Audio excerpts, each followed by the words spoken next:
de lo que son las distintas teorías de las que se apoya la actividad financiera de Estado. La teoría económica, la teoría sociológica, la teoría legal y la teoría política como tal. Cada una le aporta una serie de elementos a la actividad financiera de Estado. Y esa actividad financiera de Estado que tiene tres grandes fases como tal. Dentro de la primera fase de la actividad financiera de Estado vamos a encontrar precisamente la recaudación, es decir, la obtención de todos aquellos recursos que el Estado necesita como tal. Mientras que la segunda fase de la actividad financiera de Estado va respaldado con la gestión y administración de dichos recursos. Es decir, una planificación o lo que pues comúnmente nos permite el derecho presupuestario poder analizar esa planificación como tal. Y la tercera, que es el crédito público. Ese crédito, esa erogación que al final va a tener el Estado de los recursos que haya recaudado y que haya planificado como tal. Si en algún momento esos recursos que gestionó la administración para poderlos obtener, esa planificación, pues al final exige X monto de presupuesto para efectos de lo que es el gasto o erogación pública. Bien, la recaudación, mencioné también que al final el Estado, bajo un poder de imperio, nos traslada una serie de tributos. Y en ese poder de imperio nosotros vamos a encontrar una serie de leyes que son necesarias para que el Estado pueda cumplir con sus obligaciones. Ya había mencionado que hay una serie de deberes y derechos cívicos regulados en nuestra Constitución, principalmente en su artículo 135, inciso D, en donde sabemos que los guatemaltecos pues tienen que contribuir a los gastos públicos en la forma prescrita dentro de la ley. Y esa forma prescrita es la que nos lleva que en algún momento, pues, todo hecho generador, una vez nazca un hecho generador, automáticamente el Estado va a obtener recursos. Y en la medida en que el Estado pues amplía su servicio, su cobertura, el cumplimiento de sus obligaciones, demandará más servicios. Y si va a demandar más servicios que tenga que proyectar mayor inversión, por ejemplo, entonces toda la gente a la hora de demandar estos servicios, a la hora de demandar este tipo óigase bien, de bienes como tal, pues no le queda más al Estado que venir y de acuerdo a las normas constitucionales, pues trasladarnos mayor carga impositiva. La obtención de esos tributos son la base fundamental de la actividad financiera de Estado, ya que nacen de la necesidad que tiene el Estado de agenciarse de fondos para poder darle cumplimiento a los fines como tal. Insisto, fines regulados en el artículo 1 y 2 de nuestra Constitución, que es el bien común, esa búsqueda del bien común y la búsqueda del desarrollo integral de la persona. Mencioné que otra de las formas de poder recaudar o de obtener recursos, esta se va a trasladar a través de la explotación del propio patrimonio del Estado. Es decir, que el Estado va a cobrar una serie de rentas públicas para efectos de poder obtener una serie de ingresos y que esos ingresos al final le permitan al Estado agenciarse de fondos como tal. Ya mencionaba la actividad que realiza la empresa portuaria Santo Tomás de Castilla o la empresa portuaria Quetzal, la adjudicación de frecuencias electroatmosféricas que van a permitir que en algún momento pues, se pueda venir y obtener otro tipo de ingresos no tributarios, sino que como consecuencia de la explotación de su propio patrimonio. Y la tercera forma de recaudar es aquella que se presenta a través del crédito público. Un crédito que se puede obtener de manera interna o externa como tal. Tenemos que tomar en consideración que pues el Estado, para efectos de la obtención de dichos recursos, pues tendrá que pedir la autorización al Congreso de la República. ¿Ya? ¿Por qué? Porque es precisamente para, primero que nada, es para endeudar al país. Y segundo, que es para darle cumplimiento al presupuesto general de ingresos y egresos de Estado, que es esa gestión y programación de la administración de los recursos como tal. Bueno, teniendo esto, existe una serie de, entiéndase, de hechos en donde para poder contribuir a ese gasto público, para poder contribuir a esa realidad o esa función que viene realizando el Estado, pues la recaudación de los tributos, que es tan importante y es lo que en última instancia es ese tipo de actividad que cobra mucha importancia, por no decir primordial importancia, porque es de donde el Estado puede agenciarse de la mayor cantidad de recursos.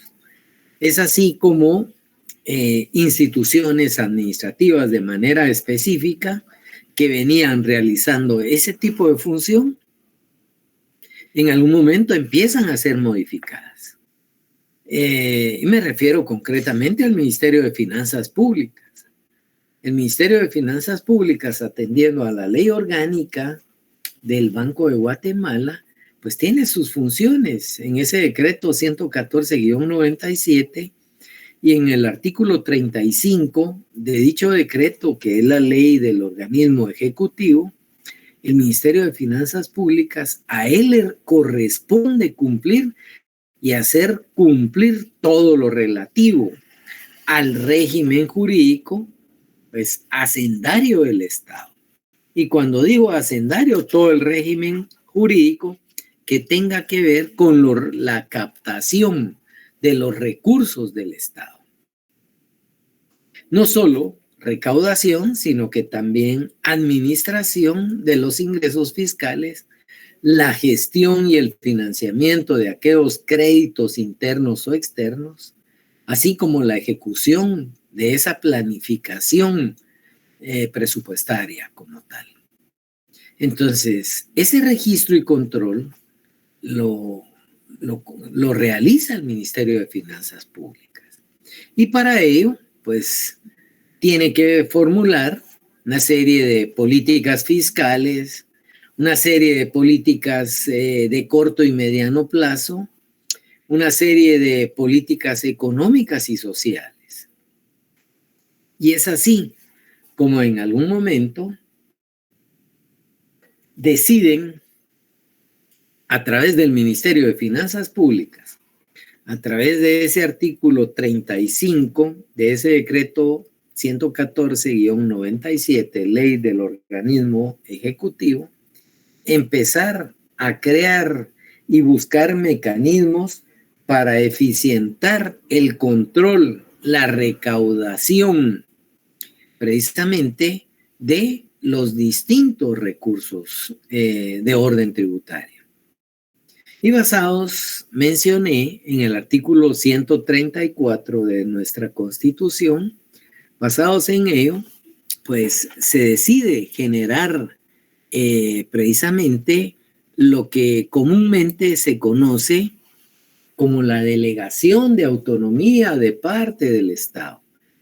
Y en esa delegación de autonomía de parte del Estado, en el 134 de nuestra Constitución, vamos a encontrar que el Estado reconoce la autonomía del municipio, pero también reconoce que para poder eficientar una serie de actividades como por ejemplo las que realizaba la Dirección General de Rentas Internas, la Dirección General de Recaudación, la Dirección General de Aduanas, pues deciden que no están cumpliendo con los fines.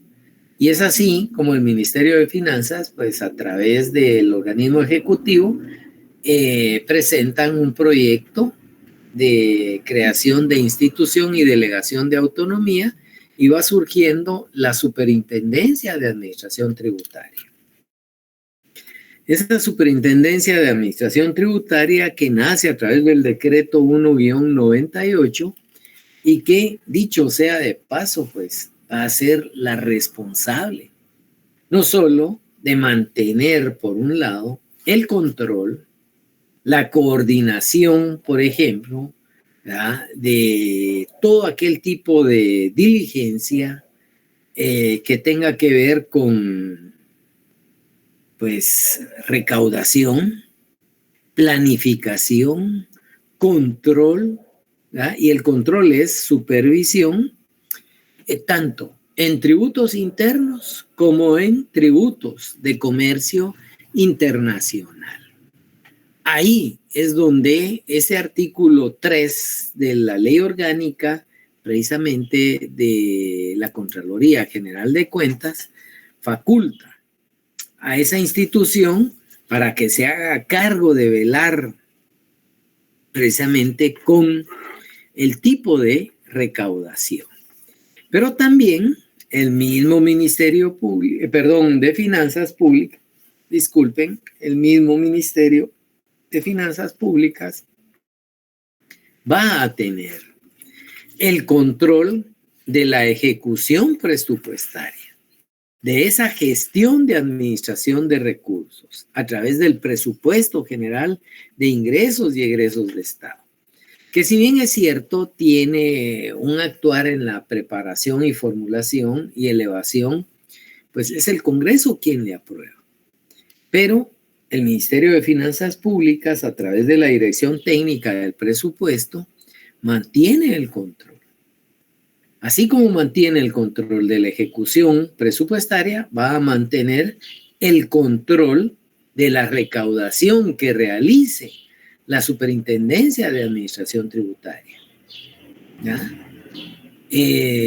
Ya desde ahí, tomemos en consideración que para eso existe la cuenta del Tesoro Nacional.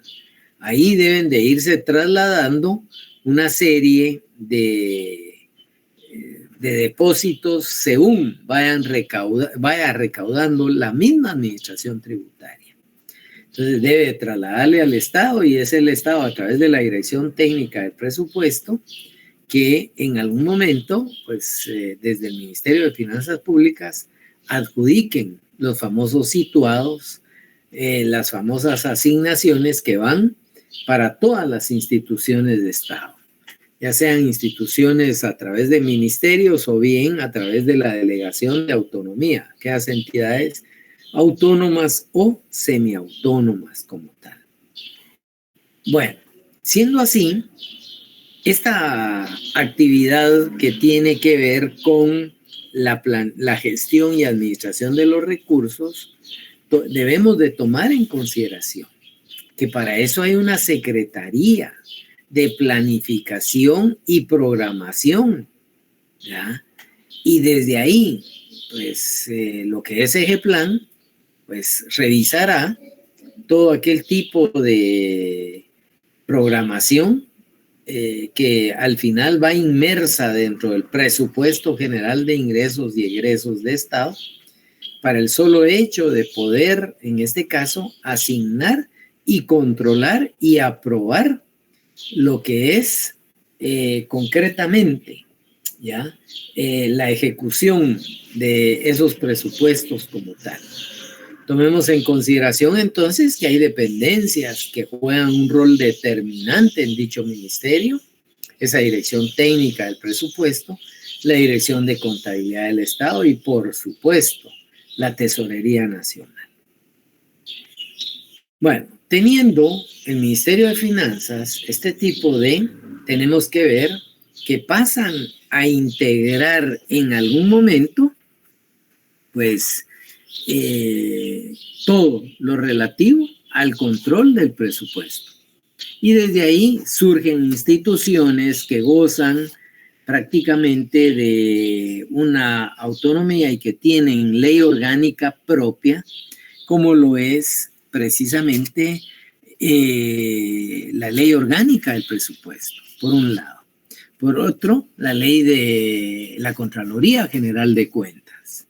Pero también existe normativa jurídica para el solo hecho de que en esta vigilancia y supervisión se cumpla con una serie de requisitos que la ley de contrataciones de Estado va a exigir.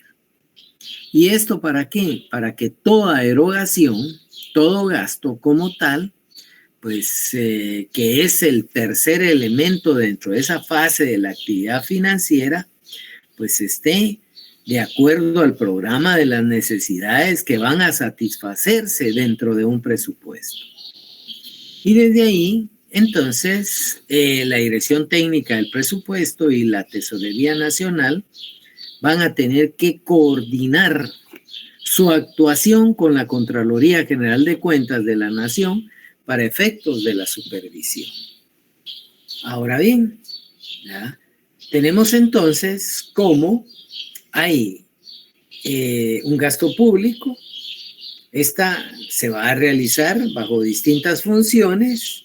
Las distintas erogaciones tienen que involucrar a una serie de dependencias que al final son las que administran todos los recursos financieros del Estado. Pero como institucionalidad que es el Estado, debe precisamente de cumplir, ¿ya?, con ahí sí que la ley de contrataciones de Estado. Bueno, ahí a grandes rasgos tenemos cómo hay una gestión de administración de recursos, cómo hay una erogación del gasto público y cómo en algún momento la tendencia es a planificar dicho presupuesto como tal. Bueno, me detengo, pregunto si alguien pues tiene alguna inquietud. A ver, gracias. Bueno, licenciado, dígame. En algunas oportunidades yo he escuchado que casi todos los años existe un superávit. ¿Qué sucede con este superávit que tiene la Superintendencia de Administración Tributaria en relación al manejo de ese dinero y de esa programación para el siguiente año? Primero que nada, tenemos que tomar en consideración que ellos le denominan superávit al rebasar la cantidad que en algún momento se hayan comprometido a ejecutar. Voy a hablar así en números vagos porque no voy a abordar exactamente los puntos, pero ejemplo, pensemos, 3 años atrás vienen y aprueban un presupuesto general de ingresos y egresos de 80,000 millardos de quetzales. Y resulta ser que de esos 80,000, la Superintendencia de Administración Tributaria establece que en algún momento pues va a ser financiado ese presupuesto con el 100% de la recaudación. Pero cuando empieza cada uno de los procesos de asignación, y menciono 3 años atrás por una sencilla razón, fue cuando se modificó el presupuesto que todavía traía la administración anterior. Y resulta ser de que en el proceso no alcanzan los 80,000, dejémoslo así, millones de quetzales. Y resulta que tienen que pedir una autorización para generar un crédito público, ya sea interno o externo. ¿Para qué? Para darle cumplimiento al presupuesto. ¿Por qué? Porque el presupuesto es ley. Si el presupuesto fue autorizado, reitero, por 80,000 millones de dólares, perdón, de quetzales, disculpen, de quetzales, y resulta que la Superintendencia de Administración Tributaria solo recauda 60,000 millones de quetzales en tributos, empiezan, en la medida de la asignación presupuestaria, empiezan a generar créditos por 20,000 millones de quetzales para darle cobertura a lo que es ley. ¿Ya? Bueno, en el presupuesto de cambio de administración, con el señor Yamatei, viene y resulta que todo, miren cómo es la trampa, ¿eh? Empiezan los grupos de oposición y revisan cuando viene el presidente y solicita, ejemplo, 90,000 millones de quetzales para el nuevo presupuesto, no los 80, no que 90,000. Pero aquí hay algo interesante. Esos 90,000 en algún momento se vuelve a visualizar de parte de la superintendencia que van a alcanzar, ejemplo, la meta tributaria de 90,000 millones de quetzales. Y empieza la oposición, no, que dañémoslos y que dañémoslos. Y lo único que hacen es darnos a tol con el dedo. ¿Por qué? Porque deciden no aprobar el presupuesto y por ley tiene que regir el del ejercicio anterior. Y aquí viene, empieza el presidente Yamatei con un presupuesto que básicamente no es nuevo, sino que es el que venía con anterioridad. Y digo que nos meten gol por una sencilla razón. Dentro de esos 80,000 millones de quetzales, habían 20,000 millones de quetzales que fueron objeto, oígase bien, de un crédito público. Y como es ley, ya no se tiene que pedir autorización porque rige el presupuesto anterior y de una forma automática se prestan los 20,000 millones de quetzales para cubrir el presupuesto. Pero como ese presupuesto al final no alcanzó los 80,000 millones de recaudación, sino que solo 60 y 20,000 que fueron en préstamo para poder sumar los 80, en el siguiente año, cuando le digo que según pues, nos dicen que no le van a aprobar el presupuesto al otro y lo dejan en una instancia como tal, aquí viene el escenario, licenciado Barranchina. Como solo había alcanzado 60,000 millones de quetzales la Superintendencia de Administración Tributaria, resulta ser de que para ese siguiente año recauda, por ejemplo, 70,000 millones de quetzales. Entonces, empiezan que tienen un superávit. Pero como es el presupuesto del ejercicio anterior el que sigue y rige en ese momento, pues el derecho a solicitar los 20,000 millones de quetzales están. Entonces utilizan los 20,000 millones de crédito, utilizan los 60,000 y los 10,000 que en teoría son un superávit, los trasladan como saldo de caja para el siguiente presupuesto como tal. Y así es como muchas veces vienen jugando los índices de las cuentas nacionales para hacernos creer que tenemos un crecimiento. De esa cuenta, el presupuesto en algún momento bajo la administración del presidente Yamatei se mantuvo. Siempre era vetado o, por ejemplo, no era aprobado. Y en esta ocasión aprobaron un nuevo presupuesto. Sin embargo, el presidente Yamatei lo derogó. O sea, hay una situación ahí que lo deroga de una forma indirecta, porque tienen un plazo para sancionarlo y publicarlo.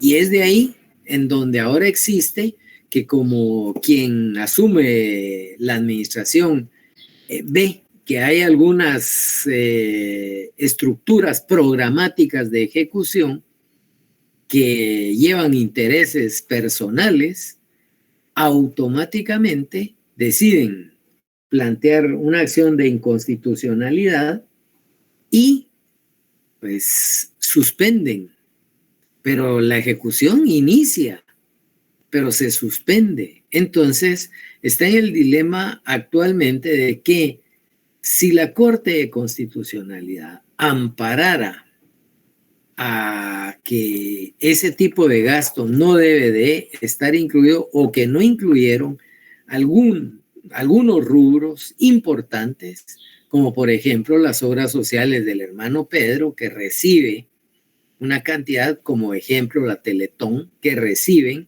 ellos están también accionando. Si la Corte decide que en algún momento pues se suspende, tenemos que regirnos bajo el presupuesto del año 2023. ¿Ya? Y en caso contrario, ¿ya? Si mientras no, aquí viene, lo otro está en suspenso provisional y empezó a regir el 2023. Si dijeran que sí, van a tener que generar una serie de reajustes a las asignaciones presupuestarias. ¿Por qué? Porque entonces tendría vigencia el del 2024 como tal. Bueno, en ese juego de números hay deuda. En ese juego de números hay una meta a alcanzar tributariamente y es donde la Superintendencia de Administración Tributaria se pronuncia y establece que hay, en este caso, superávit, que en realidad, le voy a ser honesto, todas las instituciones de Estado, ¿ya?, no tendrían por qué manejar ni pérdida o superávit, porque no es empresa particular.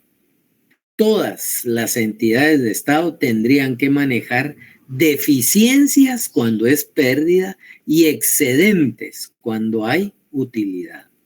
Pero no lo hacen de esa manera. ¿Por qué? Porque Livio, él viene de la iniciativa privada y obviamente pues mantienen la visión de hay pérdida o ganancia como tal. Espero haberle aclarado ahí en todo ese relajo de números, licenciado Barrachín. Sí, bastante, gracias. Bueno, ya cuando entremos a ver el presupuesto ahí todavía vamos a profundizar en algunas situaciones. Bueno, tenemos entonces cómo esta actividad financiera de Estado, insisto, que tiene que ver con recaudación, con gestión, que es la planificación, y con la erogación del gasto, y que ese primer, entiéndase, ese primer tipo de análisis de lo que es la actividad financiera del Estado, es decir, esa primera fase de recaudación, pues definitivamente tiene tres también aspectos importantes.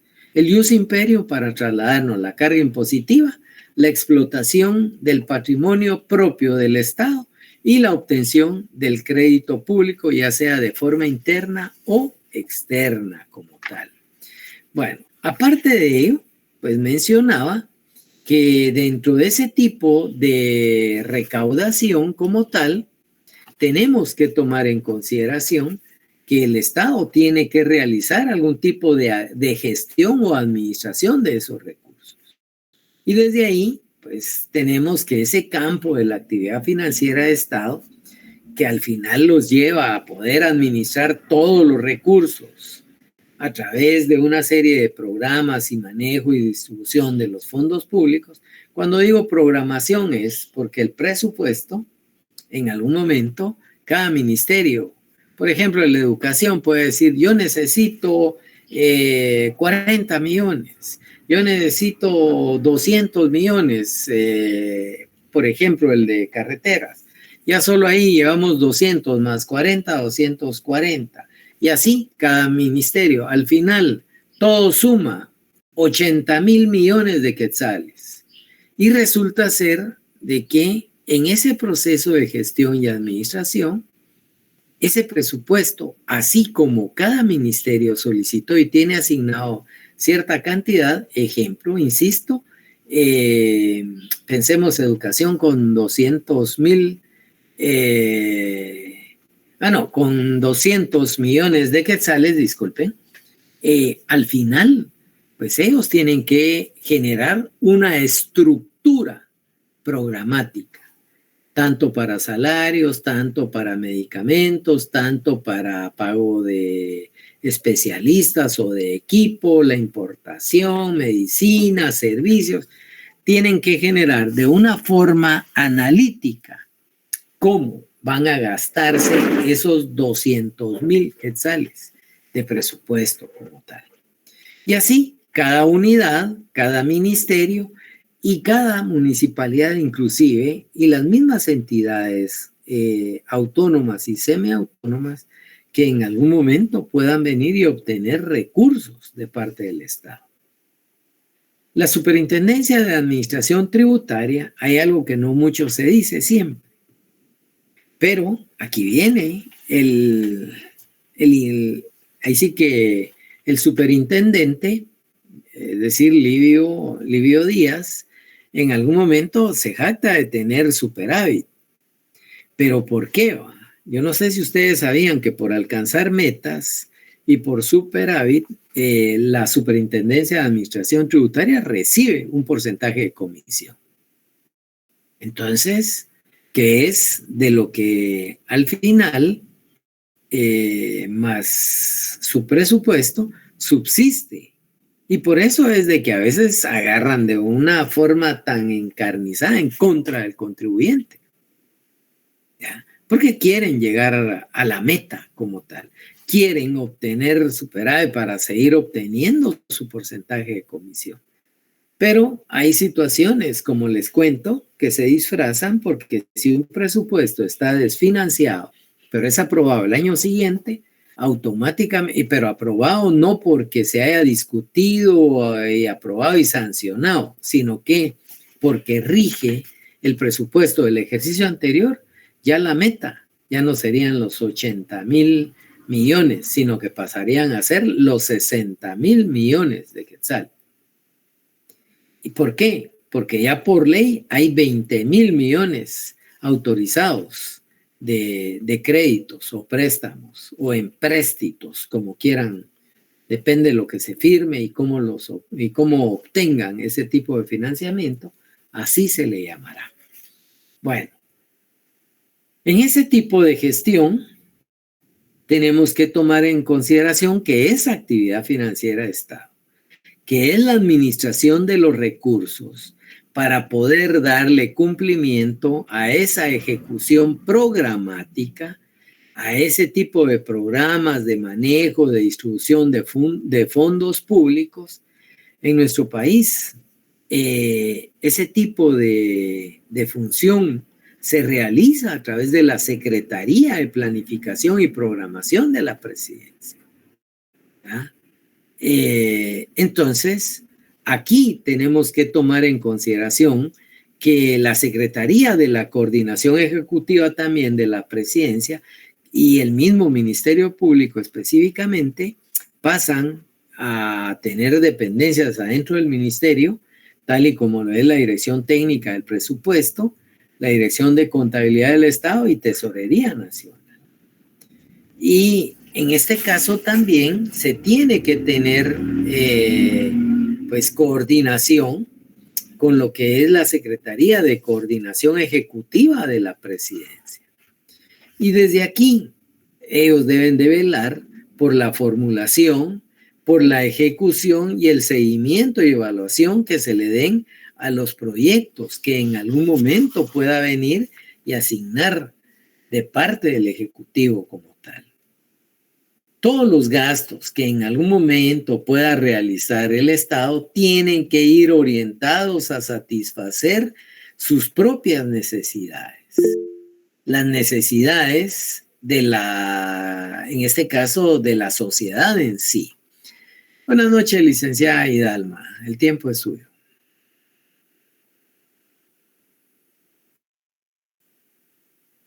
Licenciada, tiene su micrófono apagado, tiene la mano levantada.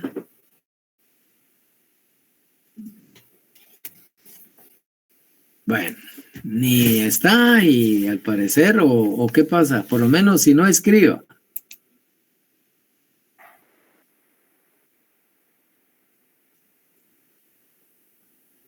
Nos damos cuenta cómo pues, solo estamos por ahí en actividades que no. Bueno, vamos a ver si ahora, después de esto, responde. Hemos quitado de la llamada, aunque obviamente no está en clase. No tiene bien su micrófono, acaba de escribirle. Ah, hijo de la... Ahí es que no tiene su micrófono. Y no es por nada, Víctor, ella siempre participa. Es raro eso, pero ella siempre participa en las clases. Vaya, es probable que sí haya tenido problema, que me disculpe, pero ahí la vamos a aceptar si vuelve a traer la solicitud. Bueno, mencionaba, ¿por qué va? Porque al final, en esa planificación, en ese tipo de coordinación que se dé del presupuesto, es precisamente para que se puedan erogar los recursos, ¿verdad? Y esa erogación que no es más que la acción o aquel efecto que se tiene de gastar, que al final es un sinónimo de gasto, la erogación por parte del Estado, pues se tendrá que realizar atendiendo precisamente a la ley de contrataciones de Estado. Y esa erogación o ese gasto, que es la tercera fase de la actividad financiera de Estado, pues nos llevará a que en algún momento pues pueda venir y realizarse en función de la ley. Ay, licenciada Hidalma, buenas noches, mil disculpas. Ahí yo, pero... Perdón, es que se me cayó el internet acá, entonces entré desde el teléfono. Ah, bueno. No, lo que le quería decir que usted estaba hablando de que la administración que le llevaba una secretaría, pero no es el Ministerio de Finanzas, con la Dirección Técnica del Presupuesto, Contabilidad del Estado y Tesorería Nacional.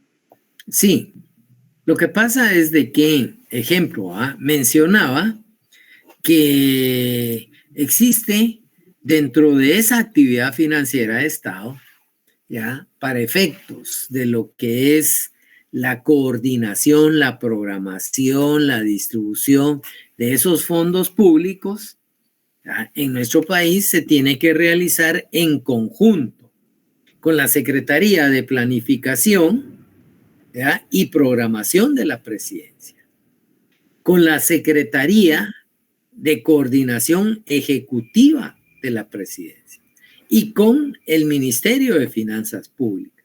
Pero dentro del Ministerio de Finanzas Públicas, específicamente, hay dependencias dentro de dicho ministerio, como lo es la Dirección Técnica del Presupuesto, como lo es la Dirección de Contabilidad del Estado y la misma Tesorería Nacional. Entonces, ellos, al final, administran los recursos, ellos generan programación, ellos generan manejo, ellos generan distribución como tal. ¿Estamos ahí, licenciada Hidalma? Sí, es que como CEO ahí sí conozco las dependencias del ministerio, por eso le decía de la DTP, porque ahí sí se ve que hay de todo lo de las ejecuciones que tienen, ¿verdad? Que cada analista lleva un ministerio. Sí, pero hay que tomar en consideración que si bien es cierto, se menciona Ministerio de Finanzas Públicas, muchas veces no por obligación hay analistas fuera de, sino que llega, por ejemplo, el representante de la Dirección Técnica del Presupuesto, de Contabilidad y de Tesorería Nacional. Y se juntan en la Secretaría de Coordinación Ejecutiva o bien con la Secretaría de Planificación y Programación, para efectos de poder en algún momento pues tener ya el proyecto de asignación. Y desde la dirección técnica, o sea, la DTP que usted hace alusión, básicamente desde esa dirección técnica del presupuesto es que viene el control presupuestario, tanto de ingresos como de egresos, y son los que controlan lo que se ha aprobado a través de las secretarías y el mismo Ministerio de Finanzas para generar la calendarización de asignaciones de un situado, ya sea algunos gobiernos lo han hecho de forma mensual, otros lo han hecho de forma bimensual, hay quienes lo han hecho de forma trimestral y hay quienes lo han hecho de forma cuaternal como tal, ¿ya? Entonces, actualmente ya se tiene varios años que casi siempre viene una asignación dentro de los primeros 10, 15 días, que es otra de las situaciones que, pues, este tipo de equipo que tiene que venir y asignar como tal, pues generan su planificación anual. Pero sí, muchas gracias, licenciada Hidalma. Gracias. Bueno, bien, tomemos en consideración que así como hay gestión, así como o administración de dichos recursos, pues dije que esos gastos que va a realizar el Estado deben de ir orientados a satisfacer las necesidades propias, esas necesidades de la comunidad. Y desde ahí, pues que el presupuesto siempre tenga que ser elaborado con orientación a satisfacer precisamente las necesidades sociales como tal. Que esa erogación o gasto en algún momento, pues que no es más que la acción de gastar o de emplear el dinero en adquirir bienes, en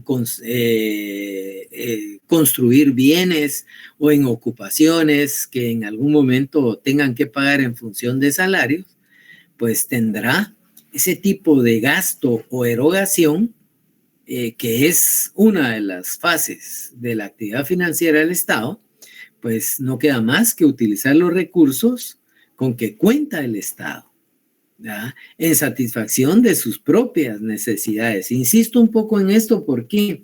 Porque las necesidades del Estado para dar educación, para dar salud, para dar seguridad, para esa búsqueda del desarrollo integral de la persona o esa búsqueda del bien común, pues necesita agenciarse de recursos, necesita satisfacer un presupuesto como tal, ¿ya? Tomemos en consideración que la ejecución de esa realización casi siempre se materializa a través de la dirección técnica del presupuesto. Pero ellos generan la instrucción para que Tesorería Nacional pueda en algún momento pues trasladar, ¿ya?, las distintas asignaciones a las cuentas que tienen cada una de las instituciones. Y también hay que tomar en consideración que Contraloría General de Cuentas anda pendiente y es el órgano que va a organizar y va a actuar en función de la vigilancia y supervisión de tanto la asignación como erogación del gasto como tal. Tomemos en consideración, pues, que es así como se puede venir y materializar ese gasto público. Y que al final ese gasto público no es más, oígase bien, ¿verdad?, no es más que aquella actividad de funcionamiento que el Estado, a través de sus distintas instituciones, va a ejecutar para obtener bienes y servicios, ya que en algún momento pueda suministrarle, ya sea de forma gratuita, ¿ya?, o medio subvencionada a la sociedad guatemalteca como tal. Bueno, es así como tenemos una actividad financiera con sus distintas fases: recaudación, planificación y erogación, con sus distintos modos de poder obtener recursos y al mismo tiempo aquellas corrientes que en algún momento van a respaldar esa actividad de Estado como tal. Bueno, ¿alguna duda, comentario, aporte ahí? ¿No? Todo bien, Lick, gracias. Bueno, muchas gracias. Bueno, si tenemos esto claro, es importante paralelamente ver cómo existe la integración de un sector financiero de Estado. ¿Por qué va? Porque la actividad financiera de Estado, en algún momento, ¿ya?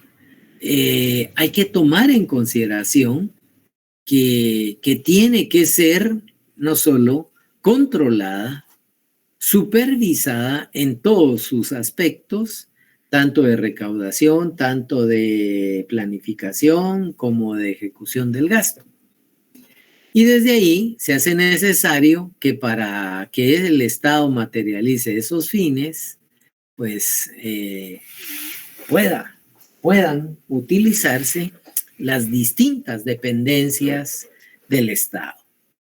Y dentro de esas dependencias muchas veces vamos a ir encontrando instituciones también que coordinan, la política financiera del país. De ahí que mencionara que en algún momento el sector público financiero va a estar respaldado en algún momento con la ley orgánica del Banco de Guatemala. Ese decreto 16-2002, con aquella ley monetaria, que es el decreto 17-2002, con aquella ley de supervisión financiera, que es el decreto 18-2002, o bien con la misma ley del organismo ejecutivo, que es el decreto 114-97, que es la ley del ejecutivo, o bien con la ley orgánica de la Superintendencia de Administración Tributaria, que es el decreto 1-98, con la misma Constitución Política de la República, que tiene que ver en algún momento, ¿verdad?, generando una serie de estructura que dentro de la pirámide de Kelsen se tendrá que venir y respetar. ¿Por qué razón? Bueno, porque hay principios y hay garantías para efectos de poder clasificar los distintos recursos como tal. Hay que tomar también en consideración que ahí juega un rol muy, muy determinante y pasa a ser precisamente aquel tipo de ley, en este caso del presupuesto general de ingresos y egresos de Estado, en donde al final, como ley, tendrá que tener un tipo de estructura, un tipo de principios, ya dentro de lo que es el derecho financiero. Pero también tomemos en consideración que así como hay una ley orgánica de presupuesto, una ley de la Superintendencia de Administración Tributaria, también tenemos que tomar en consideración que existe una ley de compras, contrataciones de Estado, que existe una ley de la Contraloría General de Cuentas y que existe una ley orgánica del presupuesto como tal. Entonces, ese tipo de legislación es la que juega un rol determinante dentro de lo que es el derecho financiero como tal. Y de una manera bastante, si ustedes quieren, indirecta, también tiene que ver no solo la ley de probidad de funcionarios públicos, porque es donde se podría en algún momento venir y sancionar, sino que también tendríamos que encontrar el decreto 19-2002, que es la ley de bancos privados y grupos financieros como tal. Este tipo de sistema financiero pues tiene un amplio marco de legislación como tal. Y desde ahí podemos ver entonces cómo el sector público financiero tiene una integración importante. Cuando mencioné, óigase bien, cuando mencioné que la actividad financiera de Estado dentro de la responsabilidad de gestión y administración, aparece que el Estado tiene que venir y tener no solo la capacidad de poder generar una ley aquel tipo de programa de desarrollo económico, de desarrollo público, que tiene que ver incluso con actividades financieras de Estado, pero que al mismo tiempo tiene que ver con un marco regulador del desarrollo, no solo monetario y control monetario, sino que también en algún momento tiene que venir y realizar aquel tipo de funciones que van orientadas concretamente a políticas económicas, a políticas monetarias, a políticas cambiarias, el velar por la liquidez o solvencia en algún momento del sistema financiero nacional. Y ese sistema financiero o bancario nacional es el que se rige por el decreto 19-2002. Entonces, ahí, para poder garantizar una estabilidad tanto cambiaria, monetaria y crediticia, surgen instituciones que constitucionalmente le van a dar, en este caso, gran poder de decisión, ¿verdad? Y desde ahí, pues, que aparezca, en este caso, la estructura de una junta monetaria. Entonces, antes de pasar a analizar cómo está integrada esa serie de instituciones dentro de lo que es el sistema financiero público, pues que preguntaría si en algún momento tenemos claro ese marco legislativo que es el que nos va a permitir llevar el control de todas estas instituciones en ese quehacer, en este caso, de la actividad financiera de Estado. ¿Alguna duda?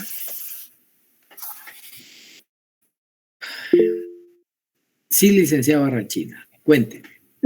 Licenciado, en toda esta estructura y todo este marco legal que acabamos que nos acaba de mencionar, de manera indirecta, el sector privado, ¿en qué es en lo que contribuye? ¿Sería en la ley de bancos? Sí, el decreto 19-2002, recuérdese que es la ley de bancos privados y grupos financieros. La ley de bancos viene a restringir una serie de actividades que los bancos materializan, y como la mercancía de ellos es el dinero, y el Estado debe de velar por la política cambiaria, por la liquidez que en algún momento pueda tener, por la misma situación de mantener en algún momento una determinación de política no solo monetaria, sino que también fiscal, ¿ya? Entonces, la ley de bancos, si bien es cierto, rige aquellos contratos que dentro de la rama del derecho privado es una relación entre particulares, pero por la exposición, óigase bien, ¿ah?, por ese tipo de riesgo que en algún momento se pudiera tener en función monetaria, pues la superintendencia de bancos que antes no tenía un marco regulador y que hoy el decreto 18-2002 como ley de supervisión financiera va a regular que esa relación entre particulares en algún momento entre a mutarse al derecho público, y desde ahí que tenga injerencia el Estado en mantener control, en regular el tipo de cambio, el que a través de la ley orgánica del Banco de Guatemala y las resoluciones de Junta Monetaria se puedan utilizar una serie de actividades que tiendan a darle fortalecimiento de manera indirecta o directa al tipo de cambio como tal, ¿ya? Y que pueda controlar y regular que no exista en esa circulación de la masa de dinero, pues gran cantidad que haga perder su valor como moneda como tal. ¿Cómo puede perder su valor nuestra moneda? Hay caso que el licenciado Kevin Alfredo tiene una producción de algodón y resulta ser que no tiene plata, va a una institución bancaria y la institución bancaria le presta, ejemplo, 100,000 quetzales para un año. Y él se mete a comprar, a desarrollar esa producción de algodón. Con esos 100,000 más el trabajo, más otros créditos de proveedores, más la utilidad que en algún momento él desee obtener, pues viene y le fue bien dentro de la producción. Y resulta ser de que al final invirtió un promedio de 125,000 quetzales en X cantidad de algodón. Pero él, básicamente, esos 125 incluyen financiamiento, incluyen otros créditos, pero no incluyen lo que él quiere ganar. Y resulta ser de que en el momento en que se decide que va a vender su producción, él decide venir y establece, bueno, yo por lo menos voy a ganar un 30%. Es un comerciante consciente y decide ganar solo 30% como tal. Entonces, a partir de ese momento podemos ver que ya esa producción, ese tipo de evolución de dinero, ya no es única y exclusivamente por los 125,000 quetzales que él invirtió en la producción, sino que también lleva inmerso, tendría que llevar inmerso la utilidad que él desea obtener. Y desde ahí, entonces, se decide que va a obtener una utilidad de 37,000, 38,000 quetzales, por decir algo. Entonces ya tenemos 125 más 38 que él desea ganar. Él vende esa producción, si no tiene otro costo más, en 165,000, por ejemplo, quetzales. Pero resulta que la licenciada Juliana Ramírez va a comprar el algodón para producir y va y solicita un financiamiento. Y resulta ser de que el financiamiento ya es por 167,000 quetzales para pagar la producción. Y resulta ser que le vuelven a cobrar el 30% y ya solo ahí tiene que pagar 50,000 quetzales más en el año. Entonces ya tiene 167 más los 50 más lo que ella desee ganar y de repente pues llega y vende el hilo en 250,000. El que compre el hilo para producir tela va a pagar financiamiento y el que compra esa tela produce bienes y al mismo tiempo vende las prendas y el que va a vender las prendas solicita crédito y la misma historia. En ese ciclo de producción en cadena se estuvo prestando dinero y eso eleva. Y entonces el producto al final puede llegar a costar 600,000 quetzales y esos 600,000 quetzales pues al final fueron para poder producir 3,500 prendas, por mencionarle algo. Entonces ya sale con que la prenda tiene un costo de 171 por cada unidad, pero al final el que la vende quiere ganarle y decide empezar a vender en 250. Pero si solicitó financiamiento va a tener que vender en 300 la prenda. Entonces, para contrarrestar debe existir una serie de políticas monetarias, cambiarias o crediticias para que esos créditos al final no sean tan elevados. De ahí que la misma, en este caso Junta Monetaria, venga y disponga cuáles son las tasas de interés activas y pasivas que van a cobrarle en los bancos aún. Ellos las autorizan. ¿De cuánto va a ser el encaje bancario para retirar esos excedentes de circulante y que la moneda se mantenga en X porcentaje de cambio, el tipo de cambio. Y también para poder reconocer la tasa líder, porque todo ese dinero que al final se debe de enviar por obligación a las bóvedas del Banco de Guatemala, se convierten en un dinero inorgánico y se le debe reconocer un porcentaje de interés a las instituciones bancarias. Y así, por el estilo, ¿eh? Y cuando una institución queda desencajada, que no tiene dinero para afrontar, el Banco de Guatemala le presta, pero también sanciona y cobra intereses. Entonces, todo ese juego económico que más adelante trataré de abordarlo de una manera más simple, pues generan que hay políticas que por obligación los bancos privados tienen que cumplir ante el Estado como tal. Mire, tanta casaca para llegar a 2 oraciones. Gracias, Lick. Vaya. Es interesante. Bueno, bajo esta consigna entonces tenemos que tomar en consideración que, insisto, el sector público financiero tiene una estructura jurídica. Mencioné, y en la medida en que vayamos avanzando, pues vamos a tener que analizar elementos muy, muy generales de cada una de las distintas leyes como tal, porque si no nos convertimos en una clase de derecho bancario. Pero al mismo tiempo sí es importante que ustedes sepan cómo funciona, y muchos de los que se meten a estudiar derecho a veces dicen, mire, yo porque no quería saber de números, por eso me metí a estudiar derecho.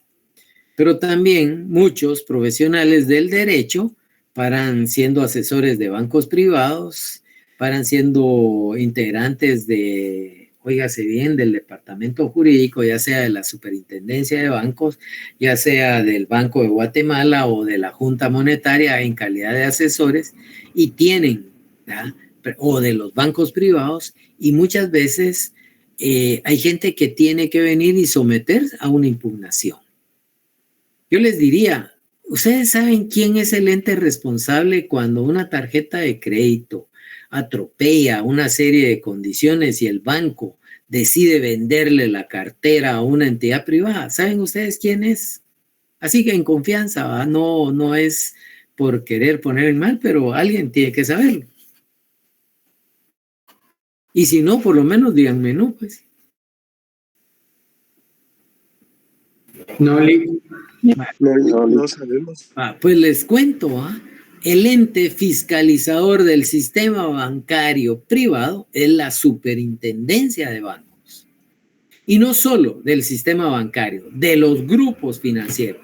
Y en un grupo financiero no solo hay un banco, hay casas de bolsa, hay casas de cambio, hay aseguradoras, reaseguradoras, afianzadoras, reafianzadoras, tarjetas de débito, crédito, operadores de POS, sociedades financieras privadas, casas de cambio, casas de bolsa, operadores de cajías de seguridad y sin fin, dentro de esa sombría del grupo financiero.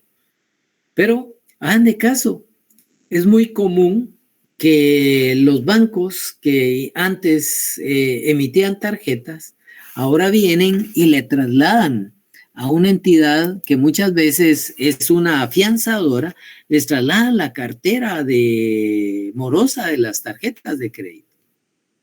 Y aquí hay algo importante. Ustedes firmaron un contrato de tarjeta con la institución bancaria, no con el ente a quien le están trasladando el cobro.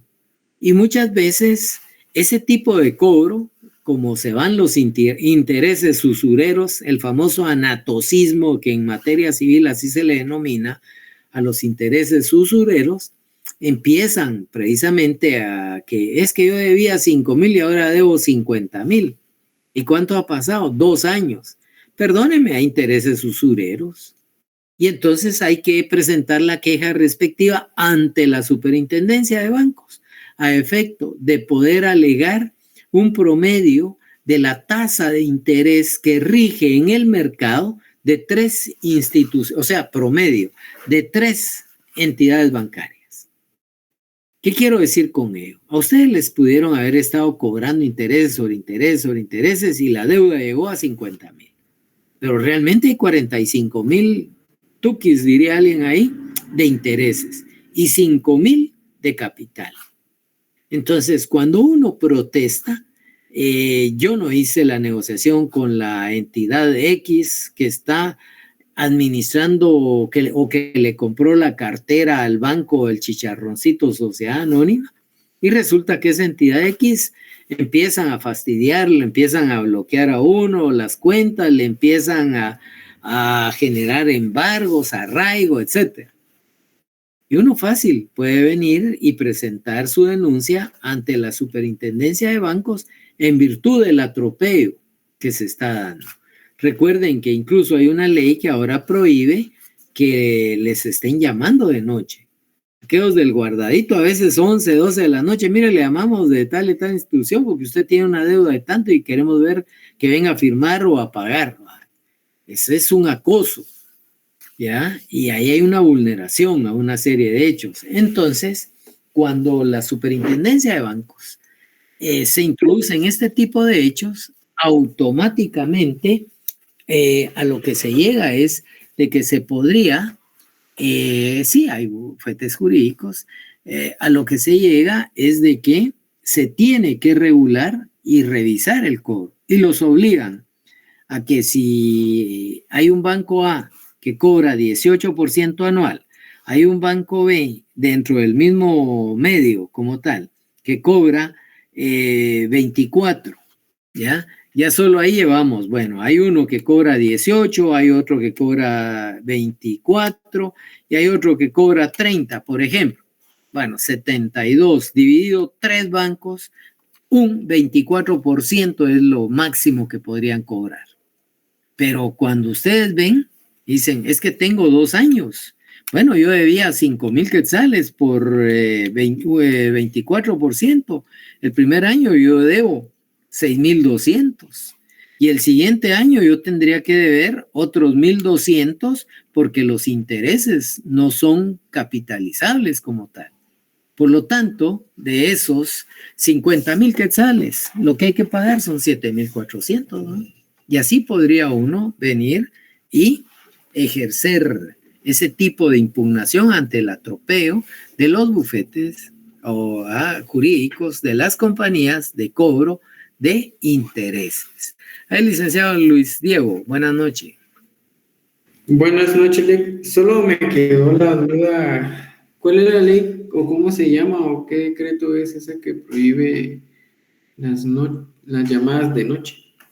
Uy, me agarró ahorita en flight, pero déjeme, lo voy a averiguar y le escribo, porque yo solo recuerdo de que no, bueno, no es ley, sino que en realidad yo recuerdo que es una resolución de Junta Monetaria como tal, porque es el ente regulador dentro de todo el sistema financiero, tanto público como privado. Pero déjeme ver qué acuerdo o resolución de Junta Monetaria es como tal, por favor. Muchas gracias, Lic. Bueno, bien, señores. ¿Alguna otra duda dentro del sistema? Solo lo voy a dejar con el marco regulador, Constitución y las distintas leyes que en algún momento pues hemos señalado. ¿Alguna duda? ¿No? Dale. Bueno, háganme un favor. Tengo por acá, en este momento, voy a dejar 3 minutos previo a retirarme lo que es el formulario de asistencia. Solo pinchen ahí, está en los mensajes de la llamada.